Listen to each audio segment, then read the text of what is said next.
किस्त 6 गूंजती हुई साय। ईमान और ज़फ़रान सुनहरी रास्ते पर चलते हुए एक गहरे और पुरअसरार जंगल में दाखिल हो गए। ये दरख्त बेहद ऊंचे थे, जिनकी मुड़ी हुई शाखें एक दूसरे से मिलकर आसमान को ढांप रही थीं। वाहिद रोशनी वो थी जो उनके कदमों के नीचे सुनहरी रास्ते से निकल रही थी, जो घुप अंधेरे को चीरती हुई एक गर्म चमक पैदा कर रही थी। ईमान ने ऊपर देखा, इसकी आंखें दरख्तों के दरमियान झलकती सियाह शक्लों को देखकर हैरत से खिली रह गईं। हुआ भारी महसूस हो रही थी, जैसे कोई नादीदा ताकत उन्हें देख रही हो। ये जगह तो जिंदा लगती है, वो धीरे से बोली। ज़फ़रान ने सर हिलाया, इसका हाथ अपने बड़े हथौड़े पर था। ये जंगल हमें देख रहा है, करीब रहो। वो एहतियात से चलते रहे, सुनहरी रास्ता उन्हें जंगल के गहरे हिस्से में ले जा रहा था।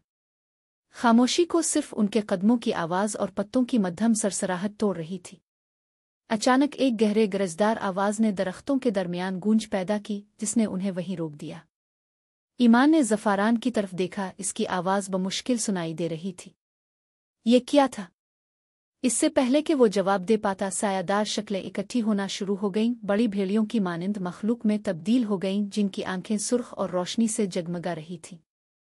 ये हकीकी नहीं है, ज़फ़रान ने कहा। ईमान के सामने खड़े होकर इसे महफूज रखा, लेकिन इसका मतलब ये नहीं कि ये नुकसान नहीं पहुंचा सकते।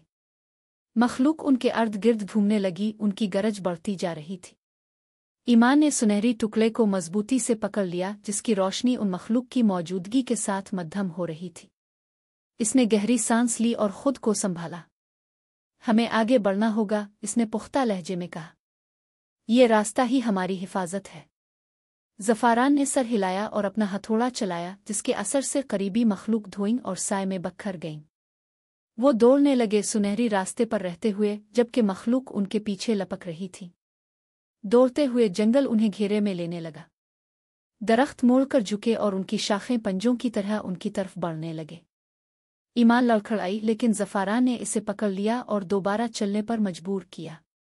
रुको मत, इसने कहा। आखिरकार वो एक छोटे से खिले मैदान में पहुंच गए, जहां सुनहरी रास्ता एक रोशनी के दायरे में बदल गया। साय की मखलूक किनारे पर रुक गई, गुरती हुई, लेकिन रोशनी के दायरे में दाखिल ना हो सकी। ईमान घुटनों के बिल गिर गई, गहरी सांसें लेते हुए। ये क्या है? इसने सायादार मखलूक की तरफ देखते हुए पूछा।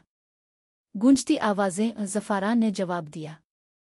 खौफ और शक के टुकड़े जो शक्ल इख्तियार कर लेते हैं, ये हिचकिचाहट पर पलते हैं। ईमान ने सुनहरी टुकड़े को मजबूती से पकड़ लिया, इसकी रोशनी अब मुस्तहकम हो चुकी थी। तो हम उन्हें मौका नहीं देंगे। खिले मैदान के बीच एक सिया पत्थर का सुतून खड़ा था, जिसकी सतह पर पेचीदा नक्शो निगार थे। सुतून के ऊपर एक छोटा सा खूबसूरत संदूक रखा था, जो हल्की सी चांदी की रोशनी से चमक रहा था। ईमान सुतून के करीब एहतियात से बढ़ी। क्या ये एक और आजमाइश हो सकती है? ये हमेशा एक आजमाइश होती है, ज़फ़रान ने धीमी आवाज में कहा। ईमान ने संदूक को छूने के लिए हाथ बढ़ाया, लेकिन जैसे ही उसकी उंगलियां सतह को छुईं, खुला मैदान तारीक हो गया। साय की मखलूक ने चीखें मारी, उनकी आवाजें बुलंद और मायूस थीं। संदूक खुला और चांदी की रोशनी का भंवर बाहर निकल आया। रोशनी ने इंसानी शक्ल इख्तियार कर ली, जिसकी खुसूसियात मुबहम और मुसलसल बदलती हुई थी।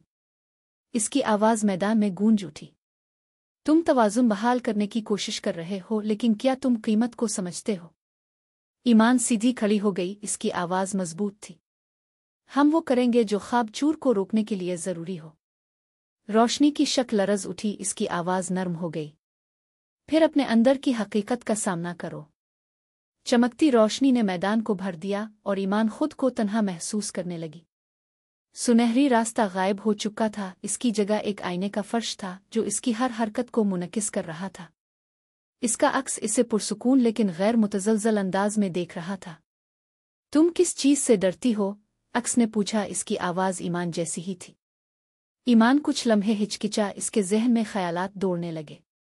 इसने अपनी अब तक की जिदोजहद, जिन खतरात का सामना किया और जो गैर यकीनी हालात थे, उनके बारे में सोचा। गहरी सांस लेते हुए इसने कहा, मैं नाकाम होने से डरती हूँ, ख्वाबचूर के जीतने से और सब कुछ खोने से। इसका अक्स हल्की सी मुस्कुराहट के साथ बोला, डर कमजोरी नहीं है, यह तुम्हें मजबूत बनाता है। आईने का फर्श टूट गया और ईमान वापस मैदान में आ गई। रोशनी की शक्ल ने मंजूरी के साथ सर हिलाया और फिर रोशनी में तहलील हो गई। साए की मखलूक गायब हो गई और जंगल खामोश हो गया। ज़फ़रान आगे बढ़ा, इसका चेहरा बेतासुर था। तुमने आजमाइश का सामना किया। ईमान ने सर हिलाया। मेरा ख्याल है कि हम दोनों ने अपनी अपनी जगह। सुनहरी रास्ता दोबारा जाहिर हुआ जो आगे बढ़ता जा रहा था। सुतून अब खाली था, लेकिन ईमान को अपने दिल में एक नई ताकत महसूस हुई। दोनों एक साथ रास्ते पर चल पड़े, अगले चैलेंज के लिए तैयार।